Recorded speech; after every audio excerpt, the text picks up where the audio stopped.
আপনার প্রাইমারি স্কুলে ভিজিট করতে গিয়েছিল ইন্সপেক্টর, তারপরে প্রাইমারি না হাই স্কুল ভিজিট করতে গেছে।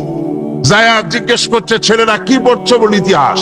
ঠিক আছে, ইতিহাস থেকেই প্রশ্ন করব, বলতো চীনের প্রাচীর কে ভেঙেছে? ছেলেরা জবাব দিচ্ছে না। তুমি বলো, তুমি বলো। কেউ বলছে না। বেঞ্চের কোনা যে ছেলেটি, সে বলছে সর্বনাশ। কেউ যখন স্বীকার করে না, এটা তো আমার মাথায় আসবে। সব শেষ ইন্সপেক্টর তাকে বলছে তুমি বলো তো কে ভেঙেছে চীনের প্রাচীর? কয় স্যার, গ্রামে আমার দুষ্টমির যথেষ্ট বদনাম আছে, কিন্তু চীনের প্রাচীর ভাঙার মতো দুষ্কর্ম আমি করি নাই। ইন্সপেক্টর খুব রেগে গেলেন, মাস্টারের দিকে তাকালেন, এই বুঝি আপনার ইতিহাস পড়ানো? মাস্টার ইন্সপেক্টরের বিরক্তি ভরা মুখ দেখে বলছেন, স্যার রাগ করবেন না, এসব ছাত্র তো আমার, ওদের অবস্থা তো আমি জানি। আপনি আসছেন ঢাকা থেকে, আপনি জানবেন কি? আমি হলপ করে বলতে পারি আমার ক্লাসের কোন ছাত্র চীনের প্রাচীর ভাঙে নাই। ইন্সপেক্টর রাগ হইয়া চলে গেছে হেডমাস্টারের রুমে, যায় বলছে যে আমি আপনার স্কুলের গ্রান্টকে আমি নাকচ করে দেব, মঞ্জুরি আমি ক্যান্সেল করে দেব। কেন? এই অবস্থা। হেডমাস্টার বলছে, স্যার রাগ করবেন না, আপনার জন্য কিছু টাকা পয়সাও রাখছি হাদিয়া। বড় একটা চর্বিযুক্ত খাসিও জবাহ করা হয়েছে, পুকুর থেকে রুই মাছ তোলা হয়েছে। তারপরেও আমার ছাত্ররা, টিচাররা বলার পরেও যদি আপনার সন্দেহ হয়ে থাকে যে আমার ছাত্ররাই ভাঙছে, তো ওই আপনি অসন্তুষ্ট হবেন না, রাগ করবেন না। স্যার, ওই প্রাচীর ভাঙতে যা খরচ লাগে আমি কিছু খরচ দেব, তো আপনি রাগ করেন না। এখন চিন্তা করেন, স্কুলের ছাত্র থেকে শুরু করে হেডমাস্টার পর্যন্ত জ্ঞানের বহর। তো বলতেছিলাম, আপনি আমি ওজন স্তরে ফাটল ধরিয়েছি, তার অর্থ এই নয় যে আপনারা গিয়ে ওখানে কুড়াল মারিয়ে ওটারে ভাঙছেন। তাহলে ওটা কি হয়েছে? কোরআনে কারিমে রব্বুল আলামিন বলেন, ওয়ামা আসাবাকুম মিন মুসিবাতিন ফাবিমা কাসাবাত আইদিকুম ওয়া ইয়াফু আন কাসীর। যত বিপদ তোমাদের উপর আরোপিত হয়, সমস্ত বিপদ তোমাদের দুই হাতের কামাই করা। কে বলছেন? আল্লাহ পাক। ওজনের স্তরে ফাটল ধরেছে, এটা বিপদ। বিশ্ব সমস্ত মানব সভ্যতা সৃষ্টি জগতের জন্য বিপদ। এই বিপদের জন্য দায়ী পৃথিবীর মানুষ। কিরকম? সেটা হচ্ছে গাড়ির পেছন থেকে যে কালো ধোঁয়া বের হয়, কল কারখানার চিমনি থেকে যে কালো ধোঁয়া বের হয়, এই কালো ধোঁয়াগুলি, তারপরে সমস্ত কেমিক্যাল উইপেন সেগুলি যে টেস্ট করা হয়, তার রিয়াকশন ইত্যাদি, এই কালো ধোঁয়া এবং সমস্ত মারণাস্ত্রগুলি এক্সপেরিমেন্ট করার সমস্ত এই রিয়াকশনগুলি সবগুলি গিয়ে ওই ওজোন স্তরে ফাটল ধরিয়ে দিয়েছে। আস্তে করে পাতলা হয়ে এটা ফেটে গিয়েছে, অতি বেগুনি রশ্মি আসা শুরু করেছে। এটাকে বন্ধ করার জন্য বিজ্ঞানীরা আজ মরিয়া হয়ে গিয়েছে। ইনশাআল্লাহ আল্লাহ পাক তার বিজ্ঞানীদের মানুষের মাথায় বুদ্ধি এনে দিবেন, রিপেয়ারও হয়ে যাবে ইনশাআল্লাহ। সবাই বলেন ইনশাআল্লাহ। তাহলে বললাম কেন এ কথাটা? এই জন্য বললাম যে কোরআনে কারীমের মধ্যে আল্লাহ রাব্বুল আলামিন সব কথা বলে দিয়েছেন, কোনো কথা বাদ রাখেন নাই। পাহাড়গুলি ভেঙে আমরা ক্ষতি করতেছি, গাছগুলি কেটে আমরা ক্ষতি করতেছি, প্রকৃতির ভারসাম্য নষ্ট করে দিচ্ছি, ফলে সমুদ্রের পানি স্ফীত হচ্ছে, ভূমিকম্প বাড়তেছে, ঘূর্ণিঝড় হচ্ছে, টর্নেডো হচ্ছে, পৃথিবী বিধ্বস্ত হয়ে যাচ্ছে, ক্লাইমেটের পরিবর্তন আসছে। আজকে পৌষ মাস, এটা কি মাস? কত তারিখ? দেখেন বাংলা ভাষাকে কত মহব্বত করি। যদি বলি আজকে ডিসেম্বরের কত তারিখ, গড় গড় করে মুখস্থ হয়ে যাবে। বাংলারে খুব ভালোবাসি, মাসটার তারিখ বলতে পারলাম না, দুঃখিত। এই হলো আমাদের ভালোবাসা। আজকে পৌষ মাসের অর্ধেকও শেষ হয়ে যাচ্ছে, অথচ মনে হচ্ছে শীত যেন তার শ্বশুর বাড়ি বেড়াতে গেছে। এই যে অবস্থা, এই অবস্থা শুধু বাংলাদেশে নয়, গোটা পৃথিবীতে ক্লাইমেটের একটা বিরাট পরিবর্তন আসতেছে, একটা বড় রকমের পরিবর্তন আসতেছে। এর কারণ হচ্ছে পৃথিবীর মানুষেরা নিজেরাই প্রকৃতির ভারসাম্যকে নষ্ট করে দিয়েছে। এই ভারসাম্য নষ্ট হওয়ার কারণে আবহাওয়ার পরিবর্তন হচ্ছে, সামুদ্রিক জলোচ্ছ্বাস বাড়তেছে, ভূমিকম্প, আগ্নেয়গিরি ইত্যাদি হচ্ছে এবং পৃথিবীর মানুষ বিধ্বস্ত হচ্ছে। বলতেছিলাম এই কোরআনে কারীমের মধ্যে আল্লাহ পাক সব কথা বলে রেখেছেন। যদি জানতাম, বুঝতাম, তাহলে এই অবস্থার সৃষ্টি হতো না। এটা বিজ্ঞানের বই নয়, রাজনীতির বই নয়, সমাজনীতির বই নয়, বরং সমস্ত নীতিমালার উচ্চ, জ্ঞানের উচ্চ হচ্ছে আল কোরআন। জ্ঞানের উচ্চ কি? আরো জোরে বলেন, জ্ঞানের উচ্চ কি? আল কোরআন। পবিত্র কোরআনে এমন এমন ঘটনা আল্লাহ পাক বলেছেন যা ষষ্ঠ শতাব্দীর দুনিয়া এ সম্পর্কে কিছুই জানতো না। অবশ্য কিছু কিছু ঘটনা ইহুদিদের কিতাবে অতিরঞ্জিত আকার এবং বিকৃত অবস্থায় এসেছে, কিন্তু কোরআনে কারীম দুনিয়ার মানুষকে আদম সৃষ্টি, নূহের বন্যা, তারপরে মুসা আলাইহিস সালাম ফেরাউনের ঘটনা, ইব্রাহিম আলাইহিস সালামের নমরুদের ঘটনা এবং ইউসুফ আলাইহিস সালামের কাহিনী সবগুলিকে সুন্দর করে কোরআন শরীফ উপস্থাপনা করেছে রাসূলের মাধ্যমে, যা পৃথিবীর ইতিহাসে কেউ জানতো না। সেগুলি আল্লাহ পাক জানাইছেন কিভাবে? কোরআনে কারীম বলছে, তিলকা মিন আম্বাইল গায়বি নুহিহা ইলাইকা মা কুনতা তা'লামুহা আনতা ওয়ালা কওমুকা মিন ক্বাবলি হাদা। এ হলো সব অজ্ঞাত ঘটনা। সমস্ত ঘটনাগুলি আল্লাহ পাক তার হাবিবকে শুনিয়ে বলে দিলেন, সব অজ্ঞাত ঘটনা যা তুমি জানতে না, তোমার কোনো জানা ছিল না, আমি ওহীর মাধ্যমে তোমাকে সব জানাইছি। ইউসুফ আলাইহিস সালামকে যখন তার ভাইয়েরা কুয়ার মধ্যে ফেলে দিতেছিল তখন তুমি উপস্থিত ছিলে না, এই ঘটনা ওহীর মাধ্যমে আমি জানালাম।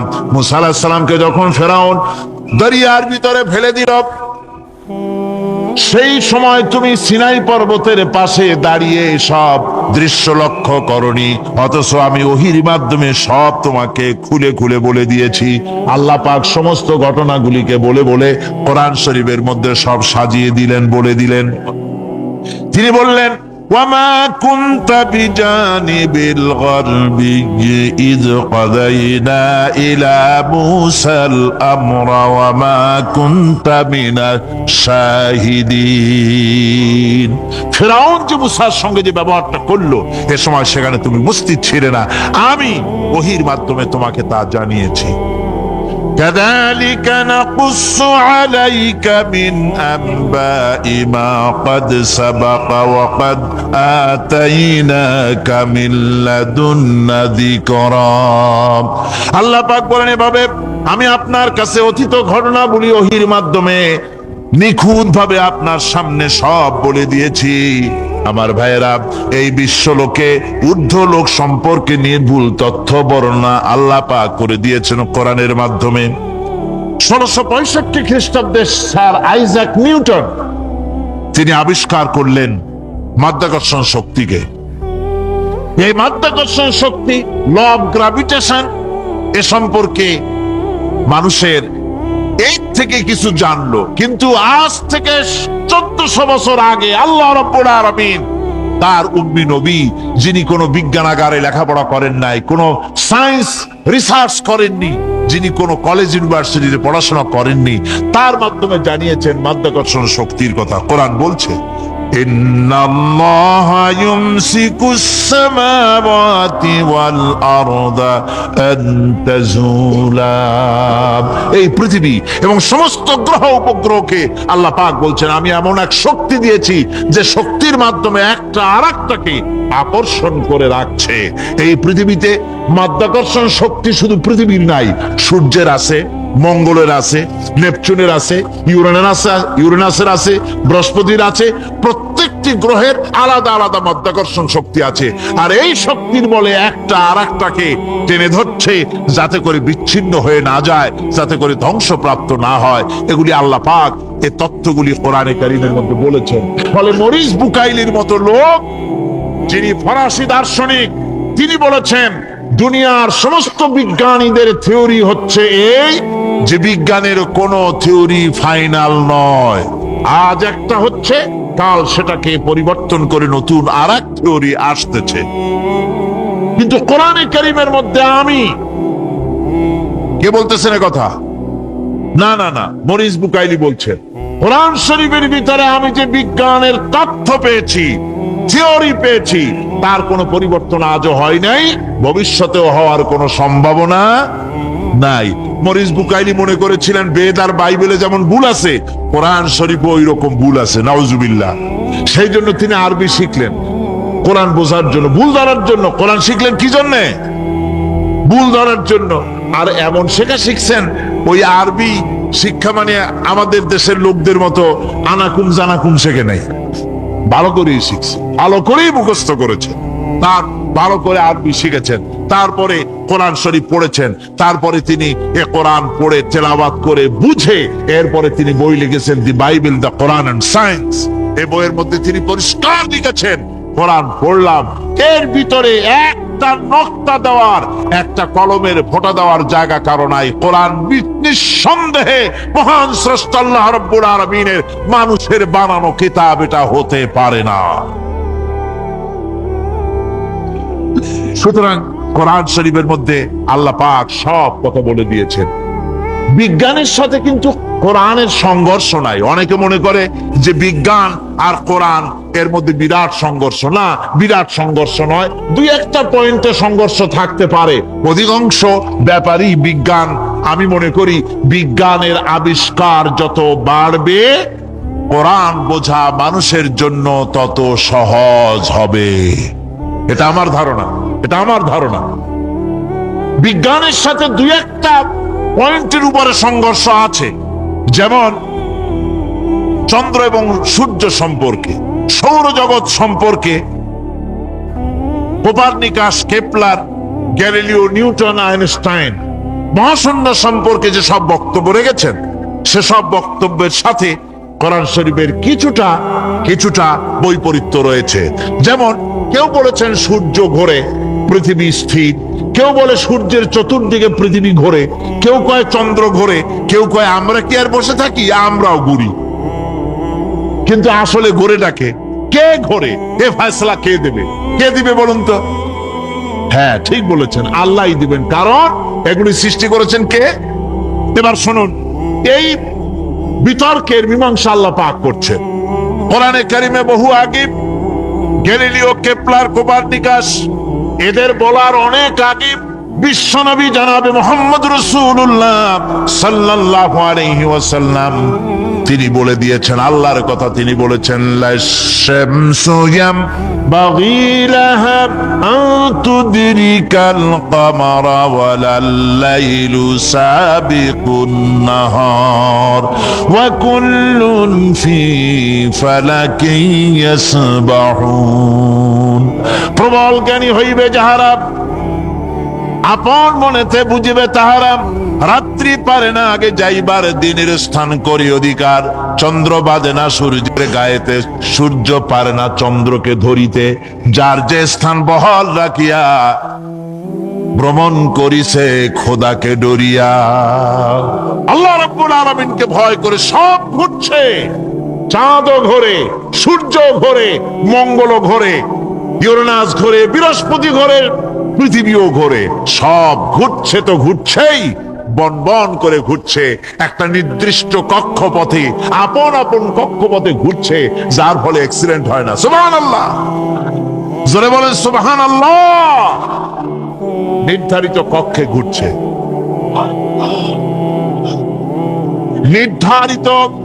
নির্ধারিত কক্ষে ঘুরছে।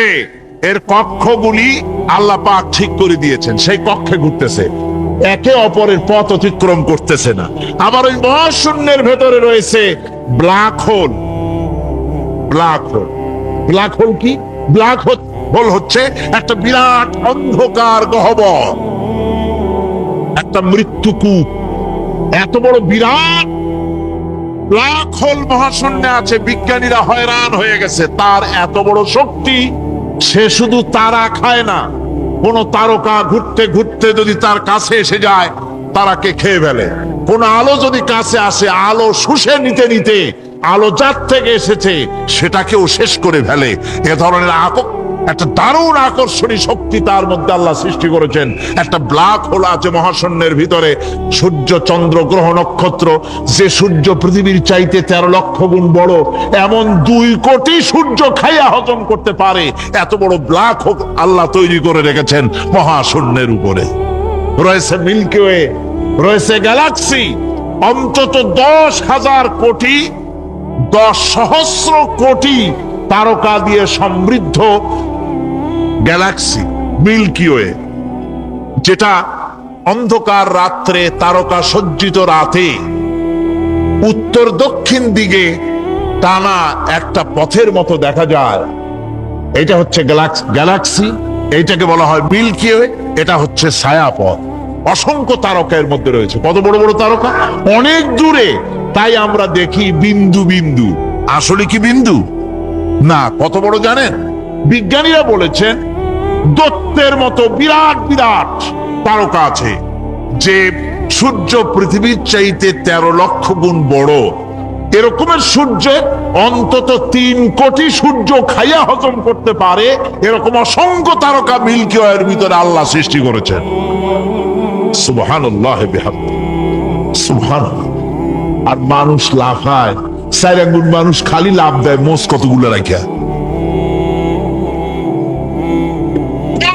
লাফা, কি শক্তি তোমার! মহাশূন্যের তুলনায় এই পৃথিবীর অবস্থান কি জানেন? এই জন্য যত বেশি পড়াশোনা করবেন মাথা নত হয়ে যাবে। কমিউনিস্ট হয় ছাগলেরা, বুদ্ধিমান কোনোদিন কমিউনিস্ট হয় না। কারা কমিউনিস্ট হয়? যাদের আকল নাই, তাদের জ্ঞান নাই, বুদ্ধি নাই, ওরাই কমিউনিস্ট হয়। কোন চিন্তাবিদ, কোন বিজ্ঞানী কমিউনিস্ট হয় না। মাথা নত হয়ে যায়, আল্লাহর এই সৃষ্টি দেখে পাগল হয়ে যায়। নিঃসন্দেহে আল্লাহ আছেন, নইলে পরে এগুলি হয় কি করে? আমি চিন্তা করে পাই না কমিউনিস্ট হয় কেমন, কতখানি পাগল হইলে হয়। ছোট্ট একটা রুমাল দেখলে মনে করি কোন তাঁতি এটারে বানাইছে। একটা এই কি জানি কয় মাইক দেখলে মনে করি কেউ এটাকে বানাইছে। টেবিল দেখলে মনে করি কেউ বানাইছে। ফ্রিজ দেখলে মনে করি বানাইছে কেউ। একটা সুই দেখলে মনে করি কেউ এটাকে বানাইছে। আর এই বিশাল পৃথিবী, ওই বিশাল আকাশ, কমিউনিস্টরা কয় এমনি এমনি হয়েছে। কয় বোতল খায় দৈনিক আল্লাহ জানে। আমার বন্ধুগণ, মাথা নত হয়ে আসবে চিন্তা করলে কি বিশাল সৃষ্টি আল্লাহ পাকের। এই ছায়াপথ, এই গ্যালাক্সি, এর তুলনায় পৃথিবীর অবস্থান কোথায়? পৃথিবীর অবস্থানটা হচ্ছে, আমার হাতে এটা একটি কলম।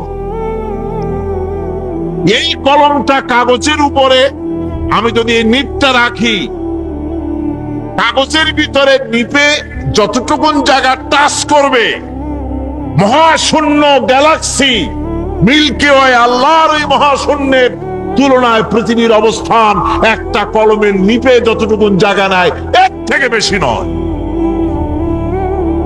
এই যদি হয় পৃথিবী, তাহলে সেই পৃথিবীর মানুষ আপনি, আপনি কতটুকুন? সলিমুদ্দি বসিরুদ্দি খালি লাফায়। আমার বন্ধুগণ, লাভের চোটে বলে হ্যান করেঙ্গে ত্যান করেঙ্গে, লাঠিকে আমদার মুগুর ভরেঙ্গে। কয়েকদিন পর শোনা যায় শীত হয়ে পড়ছে, কিছু নাই। সুতরাং আল্লাহ পাকের অসীম সৃষ্টি জগৎ, এর সঙ্গে বিজ্ঞানের সংঘর্ষ কম, 2-1টা পয়েন্টে আছে। বাকি সবগুলিতে বিজ্ঞানের আবিষ্কার যত বাড়তেছে, আল্লাহরে চেনা, সৃষ্টি জগৎকে জানা মানুষের জন্য তত সহজ হচ্ছে। এই কথাগুলি আমি সামনের দিকে আরো বলবো ইনশাআল্লাহ। সবাই বলেন ইনশাআল্লাহ, যাতে আমাদের বুঝে আসে। আর রহমান আল্লামাল কোরআন, কোরআন শিখিয়েছেন আমাদেরকে। রহমান এমন নিয়ামত দিয়েছেন যার মধ্যে সব আছে। মানুষ সৃষ্টির ব্যাপারে, মানব সৃষ্টির ব্যাপারে নির্ভুল তথ্য যদি পেতে হয়, তাহলে কার কাছে যাব? জোরে কন। আল্লাহর কাছে যেতে হবে। আর আল্লাহর কাছে না যাইয়া মানব সৃষ্টির রহস্য যদি জানতে যাই ডারউইনের কাছে, তাহলে আপনার মামু হবে সুন্দরবনের বান্দরেরা। ঠিক কিনা? বান্দরেরা হবে মামু, শিম্পাঞ্জি ওরাং ওটাং হবে আপনার নানা আর দাদা। তার কারণ ডারউইন সাহেব বলেছেন মানুষ এর পূর্বপুরুষ হলো বাঁদর, শিম্পাঞ্জি, ওরাং ওটাং। এটা হলো তার থিওরি অফ ইভলিউশন। এই বিবর্তনবাদের থিওরি পেশ করতে গিয়ে তিনি বলেছেন মানুষ হলো বান্দরের জাত। আরে বেটা, তুই বান্দরের জাত। নিজের লেজ কাটিয়া সকলের লেজ কাটা আরম্ভ করতে যাচ্ছে। কি পাগলের পাগল, মানুষ হয়েছে বান্দরের জাত। আশ্চর্য কথা। কেমনে কইলে? তো বললো যে শিম্পাঞ্জি দেখছে, তো সে শিম্পাঞ্জি দেখে তার মনে হয়েছে যে মানুষ ওই রকমই তো দেখা যায়, তো মানুষ বুঝি বান্দর থেকেই আসছে। আমি বলি পৃথিবীতে এমন পাগল আমি কোনোদিন দেখিও নাই, শুনিও নাই যে কোন পাগল পাবদা মাছ দেখে বলেছে যে এটা হচ্ছে বোয়াল মাছের পূর্বপুরুষ। টাকি মাছ দেখে কোন ছাগলেও বলেছে আজ পর্যন্ত যেটা হলো শোল মাছের পূর্বপুরুষ। পুঁটি খাইতে খাইতে আস্তে আস্তে বিরাট শোলে পরিণত হয়ে গেছে, কোন পাগলেও বলেনি। আচ্ছা, মেনে নিলাম ডারউইন সাহেবের থিওরি, মেনে নিলাম এক সেকেন্ডের জন্য যে বান্দর থেকেই মানুষ হইছে। এখনো তো বানর প্রজাতি আছে না শেষ হয়ে গেছে? আছে কিনা? তাহলে সুন্দরবনে যান, যে দেখুন কোন বাঁদর কি এ পর্যন্ত দেখা গেছে যে কোমর পর্যন্ত মাংসের মতো হয়ে গেছে? আর একটু দুধ আর পনির আর একটু এই শুটকি মাছ লোট্টা ফিশ খাওয়াইলে আর কদিনের মধ্যে এই বান্দরটা মানুষ হয়ে যাবে। হয়েছে এরকম? বাঁদরের 12 আনা মানুষ হয়ে গেছে, 14 আনা মানুষ হয়ে গেছে, আর অল্প একটু বাকি। এরকম দেখা গেছে কোথাও? দেখা যায়নি। এগুলি পাগলামি কথা, পাগলামি। মানুষ বানর থেকে আসেনি, মানুষ ওরাং ওটাং থেকে আসেনি, মানুষ শিম্পাঞ্জি থেকে আসেনি। মানুষ এসছে কোত্থেকে? এটা জানতে হলে এ নির্মূল তথ্য জানার জন্য আসতে হবে কোরআনের কাছে। কার কাছে? আল্লাহ রাব্বুল আলামিন তার হাবিবের মুখ থেকে মানব সৃষ্টি রহস্য তিনি উদ্ঘাটন করে দিয়েছেন। তিনি বলেছেন, দুনিয়াবাসীকে শুনিয়েছেন, ফালয়ানজুরিল ইনসানু মিম্মা খুলিক খুলিকা মিম্মা ইন দাফিকিন ইয়াখরুজু মিন বাইনিস সুলবি ওয়াত তারাইব। আল্লাহ পাক বলেন, মানুষ কি তার সৃষ্টি রহস্য দেখে না? কেমনে তাকে আমি সৃষ্টি করেছি? মায়ের বক্ষ পিঞ্জর থেকে, বাপের পৃষ্ঠ থেকে সবেগে নির্গত এক ফোঁটা নাপাক পানি দিয়ে আমি আল্লাহ মানুষকে সৃষ্টি করেছি। বান্দর থেকে নয়, ওরাংওটাং থেকে নয়, শিম্পাঞ্জি থেকে নয়। মানুষের অরিজিন মানুষ। আদম থেকে তোমরা জন্মগ্রহণ করেছো, আদম এসেছে মাটি থেকে, তোমরা এসেছো আদম থেকে। সুবহানাল্লাহ ওয়া বিহামদি। এটাই হলো মানব সৃষ্টির রহস্যের কথা আল্লাহ পাক বলে দিয়েছেন।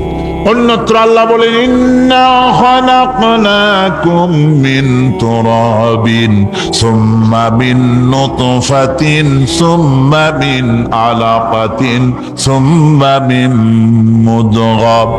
নিষ্প্রাণ মাটি থেকে তোমার উৎপত্তি হয়েছে, আর এই নিষ্প্রাণ মাটি দিয়ে তোমাকে তৈরি করা হয়েছে। এগুলি মাতৃগর্ভের ভিতরে গিয়া নাপাক পানি ফোঁটা জমাট রক্ত হয়েছে, গোশত হয়েছে, তারপরে মানুষের আকৃতি দিয়েছি, আর এরপরে বাচ্চার আকারে মায়ের পেট থেকে আমি আল্লাহ মানুষ করে তোমাকে বের করেছি। সুতরাং মানব সৃষ্টি রহস্যের কথা বিজ্ঞানের সাথে যেটা সাংঘর্ষিক হবে কোরআনের সাথে, আমরা সেটা মানতে পারি না। আমাদেরকে মানতে হবে মূল জ্ঞানের কেতাবটা। মূল জ্ঞানের কেতাব কোনটা? জোরে কম তো কোনটা? এখানে সব কথা আল্লামাল কোরআন। কোরআন শিখিয়ে মানুষকে আল্লাহ পাক সবচাইতে বড় দয়া করেছেন, এর থেকে বড় দয়ার হয় না। কোরআন শিখিয়েছেন আমাদের, যার মধ্যে সমস্ত তথ্যের কথা আল্লাহ পাক বলেছেন। The universe and Dr. Einstein বইয়ের ভিতরে লেখা হয়েছে যে একদিন এমন হবে যখন ধীরে ধীরে সূর্য তার আলো হারিয়ে ফেলবে, চন্দ্র নিষ্প্রভ হয়ে যাবে, আর পৃথিবী আস্তে আস্তে তার গতি হারিয়ে ফেলবে। একথা আজকের বিজ্ঞানীরা অথবা আজ থেকে কয়েক বছর আগের বিজ্ঞানীরা একথা বলছেন। কিন্তু রাসূল করিম সাল্লাল্লাহু আলাইহি ওয়াসাল্লামের মুখ থেকে আজ থেকে 1400 বছর আগে, যিনি বিজ্ঞানাগারে মোটেও পড়াশোনা করেননি, লিখতে জানেন না, পড়তে জানেন না, সই করতে জানেন, বিজ্ঞান আসছে কথা বলছে, সেই কথা 1400 বছর 1500 বছর আগে রাসূল করিমের মুখ থেকে আল্লাহ পাক বলছেন। কোরআনে কারীম বলছে ইয়াসআলু আইয়ানা ইয়াউমুল কিয়ামা ফাইযা বারিকাল বাসারু ওয়া খাসাফাল কামারু ওয়া জুমিআশ শামসু ওয়াল কামার। হে রাসূল, রাসূলের কাছেরা জিজ্ঞাসা করে কিয়ামত কবে হবে? আল্লাহ পাক বলেন, বলে দিন যেদিন চন্দ্র তার আলো হারিয়ে ফেলবে, যেদিন সূর্য তার আলো হারিয়ে ফেলবে, আর চন্দ্র আর সূর্য সব একাকার হয়ে যাবে। আজ ওরা বলছে চাঁদে আলো থাকবে না, সূর্য আগের থেকে তার উত্তাপ এবং আলো স্তম্ভিত হতেছে, এবং হতে হতে এমন এক পর্যায়ে আসবে তখন সূর্য আলো হারিয়ে ফেলবে। বিজ্ঞানীরা গত 4-5 বছর আগে এ বক্তব্য রেখেছেন, কিন্তু 1400 বছর আগে বিজ্ঞানের লালনাগারে লেখাপড়া না করে হুজুরের মুখ থেকে আল্লাহ কথা বলে দিয়েছেন। তাহলে বিজ্ঞানের আসল কিতাব কোনটা? জোরে বলেন কোনটা? একটা মানুষ আল্লাহরে মানে না, ও না মানতে পারে যে জিহ্বাটে দিয়া বলে দেয়ার ইজ নো গড, স্রষ্টা বলতে কেউ নাই, যে জিহ্বাটে দিয়া বলে সে জিহ্বা হুকুম মানে কার? আল্লাহ পাকের হুকুম। কিরকম? জিহ্বার উপরে যদি তিতা রাখা আপনি বলেন তিতা থুইছি তাতে কি হয়েছে, খবরদার তিতার টেস্ট নিবি না, তিতা টক এই টেস্ট নিতে পারবি না, আপনার কথা জিহ্বা শুনবে? শুনবেন। ওর উপরে যে নির্দেশটা আছে সেই নির্দেশ অনুযায়ী সে কাজ করবে। টয়লেটে গিয়ে আপনি না কেড়ে কবেন যে খবরদার, আমি একটা বিরাট অফিসার, অনেক টাকা পয়সার মালিক, অথবা বিরাট একটা মন্ত্রী টন্ত্রী কিছু একটা, সবাই আমার হুকুম মানে, তোকেও মানতে হবে, খবরদার দুর্গন্ধ যেন নাকের মধ্যে না ঢোকে, নাক আমি চাবি ধরতে পারবো না। শুনবে না কে? শুনবে না। নাক হোক, কান হোক, চোখ হোক, মুখ হোক, প্রত্যেকটা অঙ্গ প্রত্যঙ্গ, এগুলি সব হুকুম মানে কার? হতে পারে ব্যক্তি আল্লাহরে অস্বীকার করে বসলো, আল্লাহকে বললো যে আল্লাহ নাই, সব এমনি এমনি হয়, এর কপাল পড়ার লক্ষণ। কিসের লক্ষণ? কপাল পড়ার লক্ষণ। সব বোঝে, একটা মাইক দেখলে কয় যে না কেউ এটারে বানাইছে। এই যে একটা ভিডিও ক্যামেরা, এটারে কেউ দেখলে বলবে যে কয়েকজন আলেমে মিলে ফু দিছে আর অমনি একটা মাইক হয়ে কি বল ক্যামেরা হয়ে গেছে, বলবে কেউ? কোন পাগলেও কবে? এই প্যান্ডেলটা দেখে কি মনে হবে? 4-5 জন পিসা বাইসা কোচার কোনায় দাঁড়াইয়া ফু দিছে, সাথে সাথে প্যান্ডেল হয়ে গেছে। এটা কথা হইল? একটা ছোট্ট টেবিল, একটা চায়ের কাপ দেখলে পরে মানুষ বলে নিশ্চয়ই এটা কেউ বানাইছে। আজিব, এত বড় বিশাল আকাশ, এত সুন্দর জমিন, এত সুন্দর দেহ, এই মানুষ, গাছপালা, তরুলতা, কীট পতঙ্গ, পাহাড়, নদ নদী, এ সব কিছু দেখে কেবলমাত্র কপাল পোড়াই বলতে পারে যে কেউ নাই, এমনি এমনি হইছে। আজিব তামাশা। এমনি এমনি একটা চাউল তৈরি হয় না, একটা ডিম তৈরি হয় না, এমনি এমনি পৃথিবীটা হয়ে গেল। সবগুলির পেছনেই আল্লাহ পাক আছেন, তিনি সৃষ্টি করেছেন। এখন উপাস্যের প্রতি এই সৃষ্টি মানুষের দৃষ্টি আকর্ষণ করে। উপাস্য পাও না কে আল্লাহ তা ঠিক পাও না, তা দেখাবার জন্য এই পৃথিবীর আল্লাহর সৃষ্টি প্রত্যেকটি পদার্থ, প্রত্যেকটি জিনিস ইঙ্গিত করে নিঃসন্দেহে কেউ না কেউ আছে, আর তার নাম হচ্ছে আল্লাহ। তার নাম কি? আরো জোরে বলেন, নাম কি? আল্লাহ পাক। এখন প্রশ্ন ওঠে আল্লাহরে বানাইছে কেডা? বলে তো মুরগি আগে না ডিম আগে? ডিম যদি আগে হয়ে থাকে তো ডিমটারে পারলো কে? আর মুরগি যদি আগে হয়ে থাকে, কোথার থেকে মুরগি এসে উড়ে এসে জুড়ে বসলো, আইলো কই থেকে? আল্লাহ যদি একজন থেকেই থাকেন তাহলে তার স্রষ্টাকে? এই প্রশ্ন তুলেছেন বার্টন রাসেল। প্রশ্ন তুলেছে স্রষ্টার স্রষ্টাকে। আমি দেখলাম এক আর্মি অফিসার একটা বই লিখেছেন, আমার এত ভালো লাগলো। বইটার নাম হচ্ছে আল কোরআন দা চ্যালেঞ্জ, মহাকাশ পর্ব। দারুণ লিখেছেন তিনি, আপনারা যদি পান খুঁজে নিয়ে পড়বেন। সে বইয়ের শেষ ভাগে গিয়ে তিনি এটার জবাব দিয়েছেন, স্রষ্টার স্রষ্টাকে তাই তুমি তালাশ করো, কানা চায় মানে কুজো চায় শীতই শুইতে। একটা লবণ কণার দৃষ্টান্ত তিনি দিয়েছেন। একটা লবণ কণা, একটি লবণ কণার ভিতরে যতগুলি মলিকুল থাকে, একটা লবণ কণার ভিতরে যতগুলি ক্যালাস থাকে, একটা লবণ কণার ভিতরে যতগুলি উপকরণ আর উপাদান থাকে, অর্থাৎ একটা লবণ কণা যত উপকরণ যত উপাদান ধারণ করে, তার ধারণ ক্ষমতা যতখানি, এতখানি জিনিস ধারণ করতে 1000 বার্টন রাসেলের মগজের দরকার। একটা লবণ কণা, সেইটার চিন্তা করাই কঠিন। আর এত বড় মহাবিশ্ব যিনি সৃষ্টি করেছেন তার স্রষ্টাকে তালাশ করতে চাও, এটা কি স্বাভাবিক কথা? এটা পাগলের প্রশ্ন হতে পারে, এটা পাগলের প্রশ্ন হতে পারে। গ্যাগারিন টিটপ আর প্রথম মহাশূন্যচারী ছিল। গ্যাগারিন বেটা মহাশূন্য ঘুরি টুরি আসা কয় কি, কয় যে মুসলমানেরা যারে কয় আল্লাহ, হিন্দুরা যারে কয় ভগবান, খ্রিস্টানরা যারে কয় গড, মহাশূন্য এত ঘুরলাম, আল্লাহরেও দেখলাম না, ভগবানেরও দেখলাম না। আজীব তামাশা। তুমি তো তোমার শরীরটাই দেখো না, তোমার শরীরটাই তো তুমি দেখতে পাও না। তোমার মাথার তালুটা কেমন, নাকি দেখছো কখনো? আয়না নিচের দিকে দিয়ে ঠ্যাং উপরের দিকে দিয়ে তাকাইলে যদি দেখো মাথার তালু কেমন। নিজের ঘাট দেখো না, পিঠ দেখো না, নিজের হিপ দেখতে পারো না। আয়না টায়না সাইড পাঁচখান না নিয়ে দেখার উপায় নাই কোন জায়গায় কি আছে শরীরে। নিজের শরীরটাই দেখো না, কত বড় সাহস! এই শরীরের স্রষ্টাকে দেখতে চাও? লা তুদরিকুহুল আবসার। কোন দৃষ্টি শক্তি তাকে মুহাইয়া করতে পারবে না। তার দৃষ্টি সকলকে আয়ত্ত করবে, কিন্তু পৃথিবীর কোন দৃষ্টি শক্তি তাকে আয়ত্তের ভিতরে নিতে পারবে না। মুসা আলাইহিস সালামের মতো পয়গম্বর, তিনি বলেছিলেন রব্বি আরিনি, রব্বি আরিনি, আল্লাহ আমি তোমারে দেখতে চাই। আল্লাহ পাক বলেছেন লান তারানি, কখনোই দেখতে পারবা না। সুবহানাল্লাহ ওয়া বিহামদিহি। সুতরাং এই পৃথিবীর সবকিছু ইঙ্গিত করে যে একজন আছেন।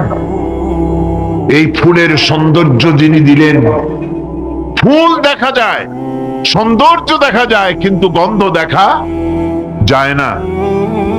এই পানির মিষ্টতা, মিষ্টি পানি, ফুলের গন্ধ, জোনাকি পোকার আলো, এই যে সুন্দর সুন্দর জিনিস দিয়ে আল্লাহ পাক এই বিশ্বকে সজ্জিত করেছেন, এ সব কিছুই ইঙ্গিত করে নিঃসন্দেহে একজন আছেন। আর যিনি আছেন তার নাম হচ্ছে কি? আল্লাহ। জোরে বলেন, তিনি কে? আল্লাহ। এখন এই স্রষ্টাকে চিনতে মানুষের বড্ড হয়রানি স্রষ্টাকে চেনার জন্য। এই স্রষ্টাকে খোঁজার জন্য, চেনার জন্য মানুষ শক্তি পূজা আরম্ভ করলো। ওই যে আমি আগে বলেছি, মানুষের মধ্যে একটা স্বাভাবিক প্রেরণা এই কারো না কারোর সামনে মাথা নত করে দেবে।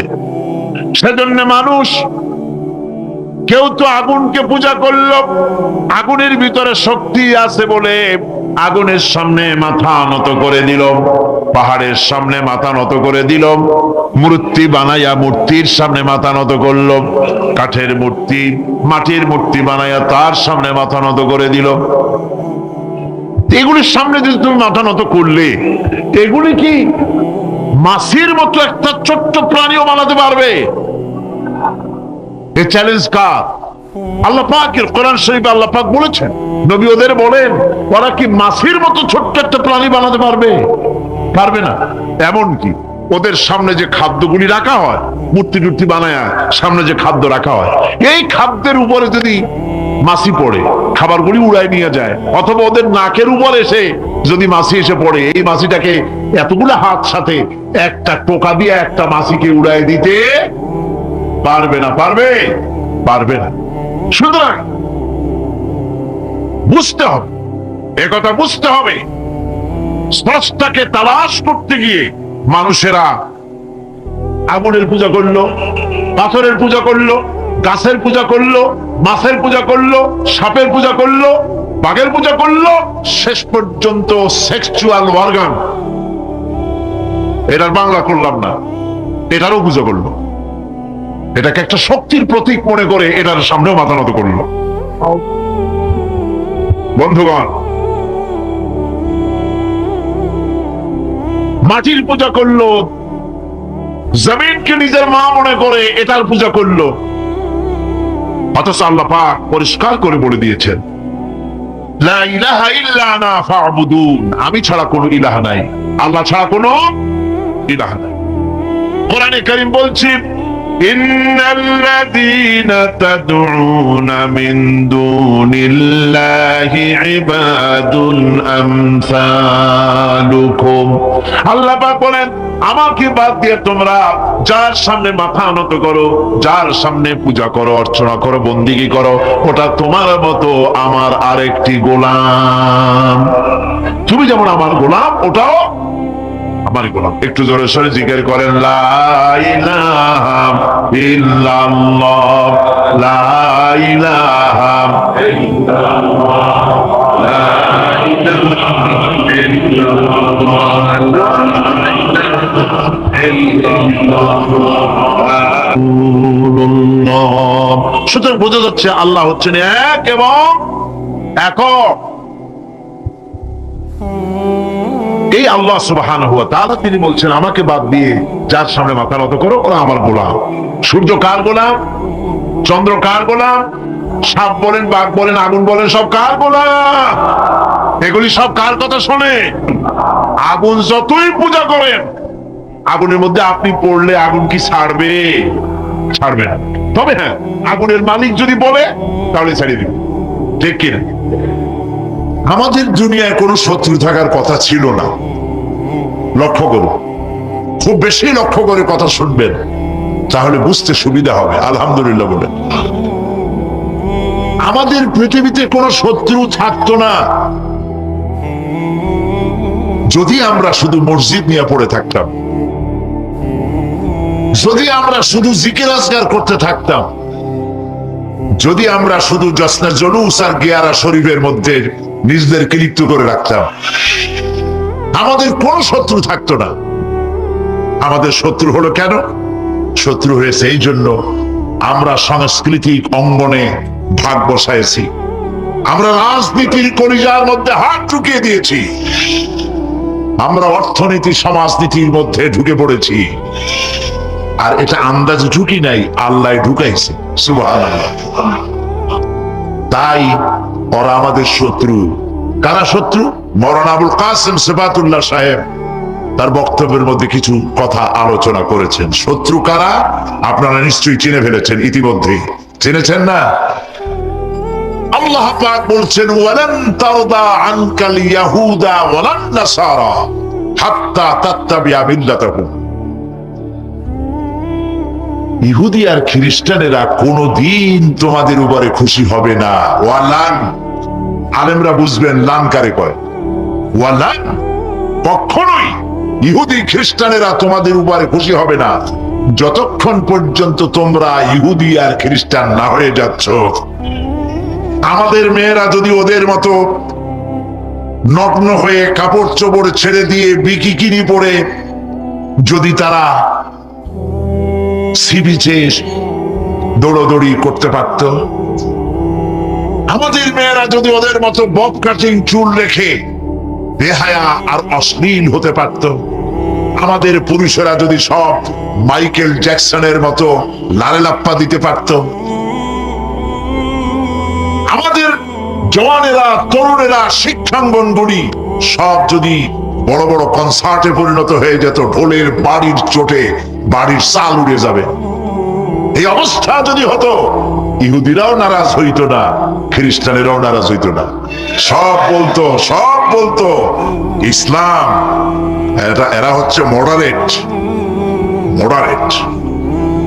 Most modern. এইরকম ইসলামই তো চাই, যে ইসলামে গান আছে, বাজনা আছে, যে ইসলামে মিউজিক আছে, যে ইসলামে ফ্রি মিক্সিং আছে, ওইরকম একটা ইসলাম তারা আশা করে। কিন্তু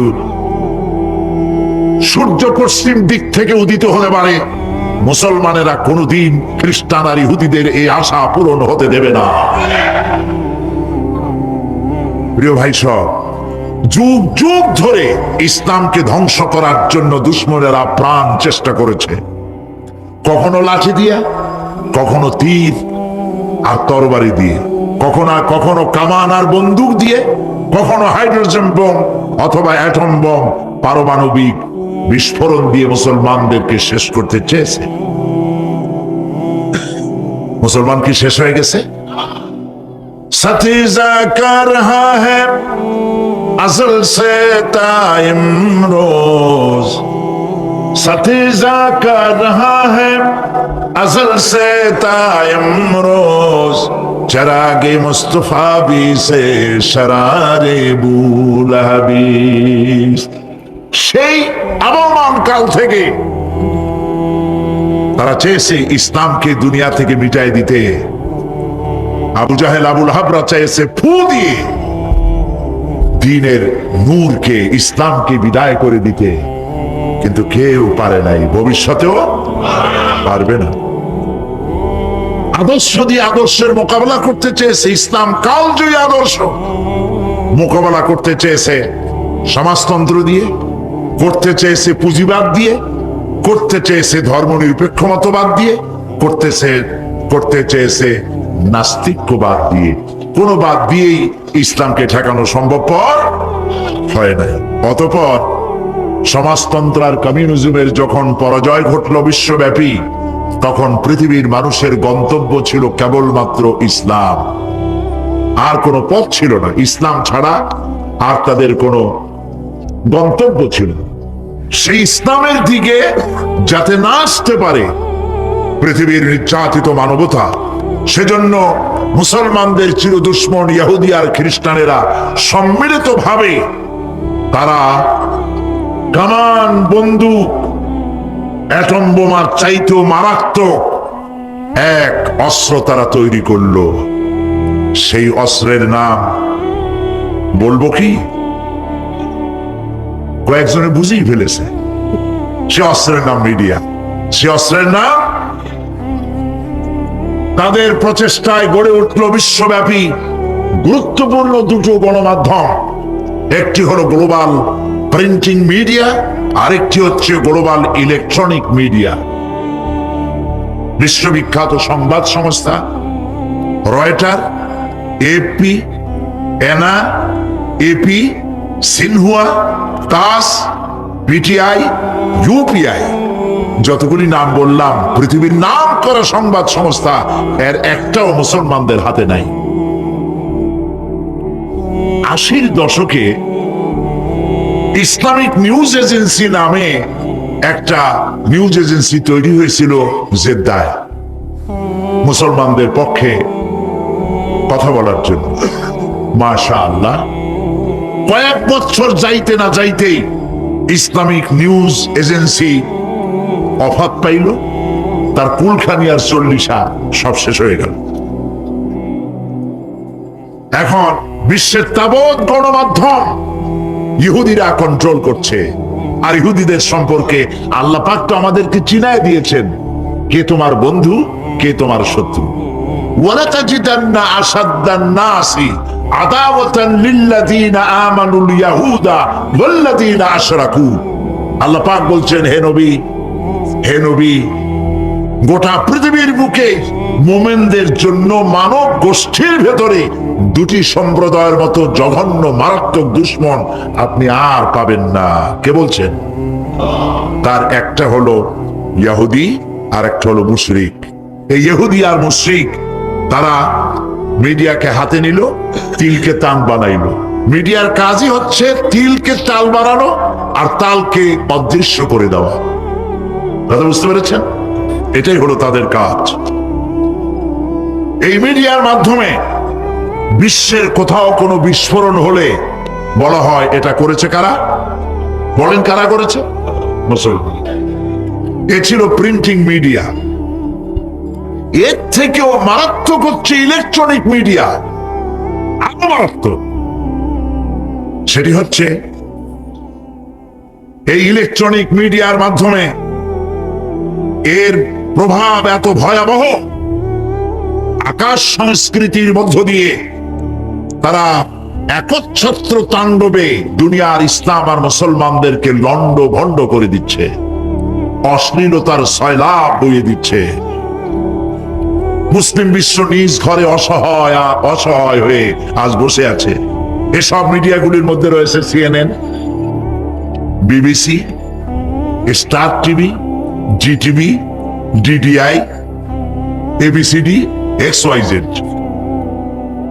অভাব নাই, অসংখ্য ইলেকট্রনিক মিডিয়া।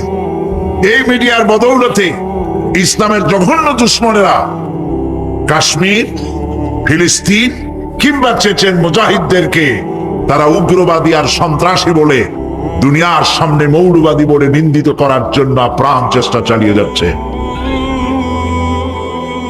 ইহুদি খ্রিস্টানরা সার্বীয় সন্ত্রাসীদেরকে রুশ, রাশিয়ার শ্বেত ভল্লুক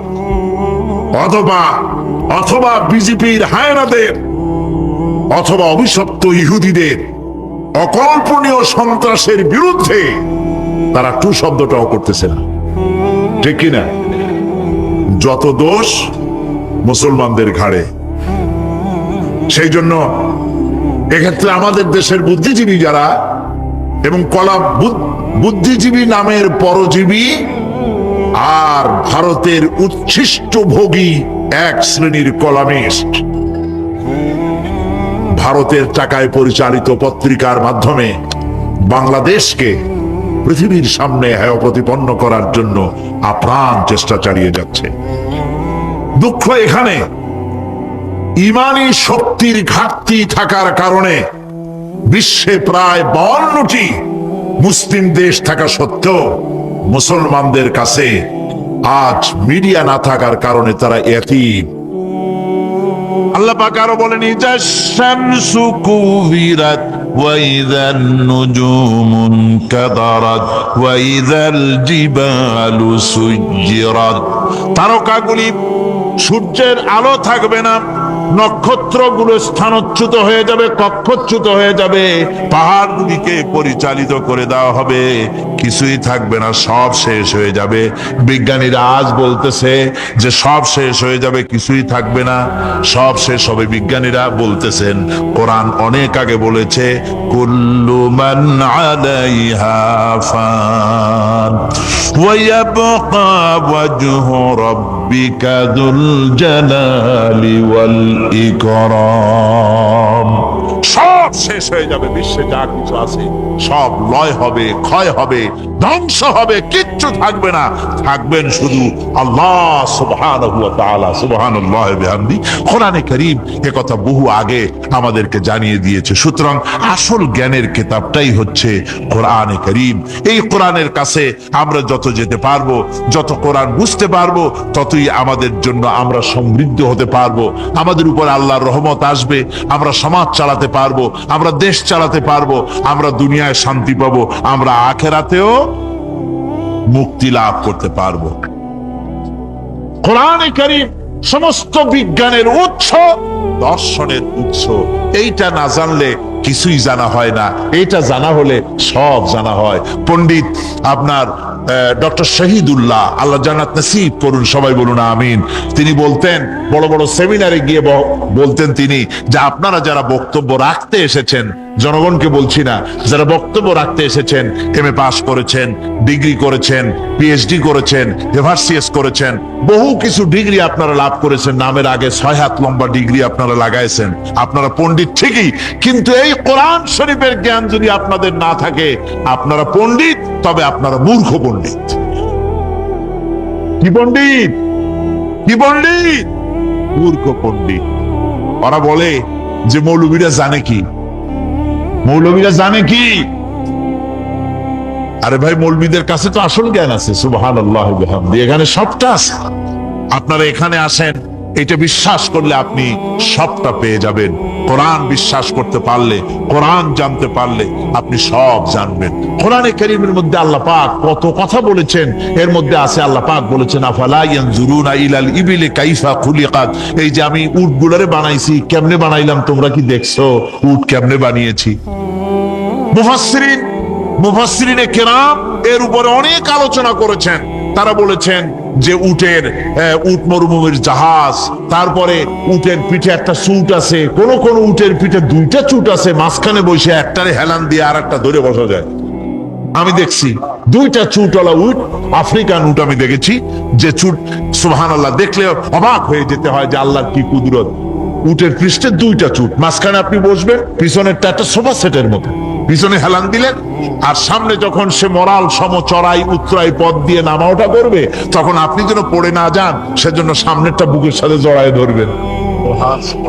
এরপরে কি সৃষ্টি আল্লাহর, সুবহানাল্লাহ বিহামদিহি। জিরাফগুলি দেখুন, জিরাফগুলি তার মাথা কত বড় উঁচা। লন্ডন জুতে জিরাফ দেখলাম, সে জিরাফের দেহ থেকে তার মাথাটা 22 ফিট উঁচা। মানে তা সে যদি নিচে দাঁড়ায়, 3 তলা বিল্ডিং এর ছাদের উপরে নাস্তা দিলে তো নিচে দাঁড়ায় খাইতে পারে,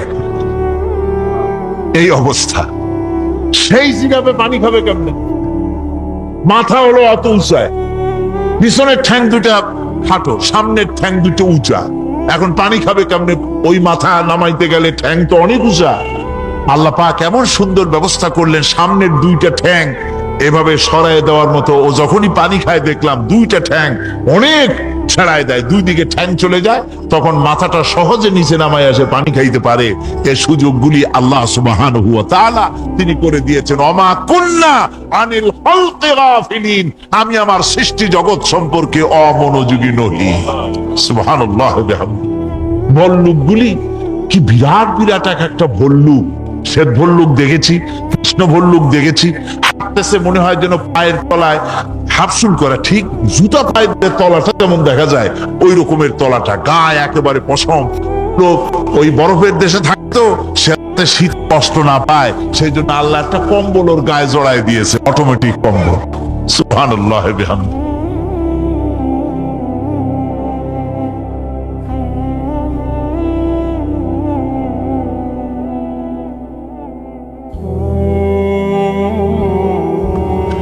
উট, আল্লাহ বলছেন উট কেমনে বানাইছি দেখছো? আফালা ইয়ানজুরুনা ইলাল ইবিলি কাইফা খুলিকাত। উট বানালাম কেমনে দেখেছিস?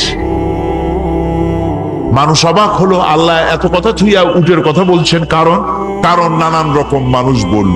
শেষ পর্যন্ত প্রাণীতত্ত্ববিদরা তারা আবিষ্কার করলেন মূল কারণটি। অনেক কারণ আছে আল্লাহ পাকে কথা বলার। উট তো মরুভূমির জাহাজ, তারপরে উট মানুষের অনেক উপকারে আসে, একথা বলা হয়েছে। প্রাণীতত্ত্ববিদরা খুঁজে খুঁজে তারা দেখতে পেয়েছে যে উটকে জবাহ করে দেখা গেছে উট সমস্ত প্রাণী বাতাস থেকে অক্সিজেন যতটা গ্রহণ করে ততটা ছেড়ে যায়, যতটা গ্রহণ করে ততটা ছেড়ে যায়। একমাত্র প্রাণী উট যে যতটা অক্সিজেন গ্রহণ করে বাতাস থেকে সবটা ছাড়ে না, 2/3 ছেড়ে দেয়। 1/3 তার লাংসের পাশে রাখার জন্য আল্লাহ পাক একটা চেম্বার তৈরি করেছেন। ওই চেম্বারের ভিতরে 1/3 অক্সিজেন থেকে যায়। কারণ পানিও রেখে, তার পানি রাখার জন্য রিজার্ভ ট্যাঙ্কি আছে, একটা ভেতরে একটা রিজার্ভ ট্যাঙ্কি আছে, অক্সিজেন রাখার একটা চেম্বার আছে। এগুলি কেন? এই জন্য যে মরুভূমির ভিতরে সাইমুম শিল্পী গোষ্ঠী না, কিন্তু ঝোড়ো হাওয়া, মরুভূমির ভিতরে ঝোড়ো হাওয়া, এই ঝোড়ো হাওয়া যখন আরম্ভ হয়ে যায় তখন মানুষ বাঁচতে পারে না, মানুষ টের পাইয়া সব বাড়িতে চলে যায়। মরুভূমিতে চড়ে বেড়ায় উট, সে যাবে কোথায়? ওর তো যাওয়ার জায়গা নাই। 7 দিন 8 দিন 1 সপ্তাহ 2 সপ্তাহ পর্যন্ত এই মরুভূমিতে ঝড় চলতে থাকে, বালুর ঝড়, কিচ্ছু কিচ্ছু দেখা যায় না। ওখানে দেখছিলেন বালুর পাহাড়, কালকে আজকে দেখবেন বালুর পাহাড় এখানে চলে আসছে। এইভাবে পাহাড় তৈরি হয়ে যায়, বালি উড়ায় নিয়ে যায় বাতাসে। এই বাতাসের ভিতরে বালু উঠতে থাকে সমানে, মানুষ প্রাণী কিছুই সেখানে শ্বাস করতে পারে না, বাঁচতে পারে না। উটের মতো প্রাণী যে মরুভূমিতে থাকে, ও বাঁচবে কি করে? আল্লাহ সুবহানাহু ওয়া তাআলা ওর লাংসের পাশে অক্সিজেন রাখার চেম্বার করে পানির ট্যাঙ্কি তৈরি করে দিয়ে রেখে এমন কায়দা করেছেন, ও যখনই টের পায় যে ঝড় শুরু হবে, সাথে সাথে ঠ্যাং দিয়া মুখ দিয়া গর্ত করে বালুর ভিতরে মাথা ঢুকাইয়া 1 সপ্তাহ 2 সপ্তাহ থাকতে পারবে মাটির তলে, অক্সিজেনের অভাব হবে না।